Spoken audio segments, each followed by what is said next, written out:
សម្ដេចតេជោហ៊ុនសែនសំណូមពរឲ្យប្រគល់ដីនឹងផ្ទះរបស់បងប្អូនជនភៀសសឹកដែលពួកគាត់កំពុងតែរស់នៅម្ដងសនហ្នឹងឲ្យពួកគាត់តែម្ដងទៅបងប្អូនសម្ដេចតេជោហ៊ុនសែនដែលជាប្រធានគណៈបកកណ្ដាលអំណាចបានចេញសារសំណូមពរផ្ញើឲ្យប្រគល់ដីនឹងផ្ទះរបស់បងប្អូនជនភៀសសឹកដែលពួកគាត់កំពុងតែរស់នៅម្ដងសនហ្នឹងគឺឲ្យប្រគល់ជូនគាត់តែម្ដងទៅបើទោះបីជា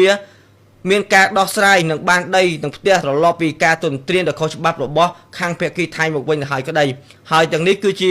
សារសម្លេងពេញរបស់សម្ដេចតេជោហ៊ុនសែនយើងអាចទៅចូលស្ដាប់ទាំងអស់គ្នាបងប្អូនជនភៀសខ្លួនក៏នៅមានសុវត្ថិភាពហើយទទួលបាននៅការគ្រប់គ្រងពេញលេញ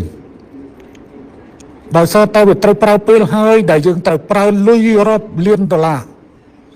ដើម្បីកសាងលំនៅឋានសមរម្យដើម្បីកុំឲ្យពួកគាត់រស់នៅទាំងលំបាកព្រោះយើងយល់ច្បាស់អំពីពេលវេលាដែលត្រូវចំណាយបានជាយើងត្រូវធ្វើផ្ទះនេះហើយផ្ទះនេះបើខ្ញុំជានាយករដ្ឋមន្ត្រីផ្ទះនេះទោះបី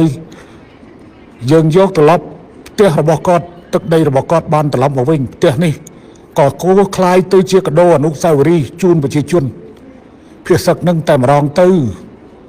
វាល្អជាងបានជាគាត់ទៅរស់នៅក្នុងទៅហើយថ្ងៃក្រោយគាត់មានប្រពន្ធមានកូនមានប្តីអីទៀតទៅចែកជូនគាត់តែម្ដងទៅនាយករដ្ឋមន្ត្រីហ៊ុនម៉ាណែតអើយអាហ្នឹងបើសិនជាពុកនៅធ្វើនាយករដ្ឋមន្ត្រីឯពុកសម្រេចចិត្តហើយណាអាហ្នឹងថ្ងៃក្រោយទេរឿងថ្ងៃក្រោយប៉ុន្តែពុកគិតទុកឲ្យហើយទេ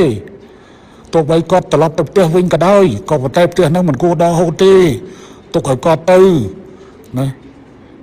ចំណាយប៉ុណ្ណឹងវាមិនធំទេសម្រាប់ប្រជាជនខ្លួនឯងនោះអាហ្នឹងពុកក៏នៅផ្ដាំក្នុងឋានៈជាឪរបស់នាយករដ្ឋមន្ត្រីក៏ប៉ុន្តែក៏ក្នុងឋានៈជាប្រធានគណៈបកកណ្ដាលអំណាចដែរណាហើយពេលនេះនិយាយនេះក្នុងពេលវេលាជាប្រមុខរដ្ឋត្រីទីរបស់ប្រទេសមួយដែរអានឹង5ផ្ញើទៅ